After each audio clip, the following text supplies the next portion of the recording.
മദീനയൊന്ന് മനസ്സിൽ കൊണ്ടുവരുമോ? ഖുബ്ബത്തുൽ ഖദറായിനെ ഒന്ന് കൽബിലേക്ക് കൊണ്ടുവരുമോ?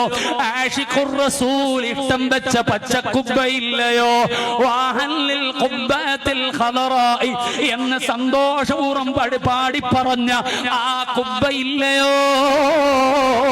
ആ കുബ്ബയെ ഒന്ന് കൽബിൽ കൊണ്ടുവരുമോ? അത് ശിർക്കിന്റെ കൂടാരമല്ല. അങ്ങനെയാണ് മൗലവിമാർക്ക് തോന്നിയത്. അതുകൊണ്ടാണ് അവർ പൊളിച്ചു കളയുമെന്ന് പറഞ്ഞത്. അവരുടെ കൽബിൽ തരിമ്പും മുത്തുനബിയോട് മഹബത്തില്ല. സ്നേഹത്തിന്റെ ലോകം അവർക്കറിയില്ല, മദഹിന്റെ ലോകം അവർക്കറിയില്ല, ഇഷ്കിന്റെ ലോകം അവർക്കറിയില്ല, മഹബത്തിന്റെ ലോകം അവർക്കറിയില്ല.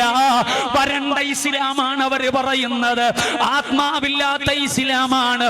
അതിന് ഇസ്ലാം എന്ന് പറഞ്ഞുകൂടാ, വരട്ടു ന്യായങ്ങളാണ്. ഞാൻ അതിലേക്ക് പോകുന്നില്ല. അതുകൊണ്ട് അവർക്ക്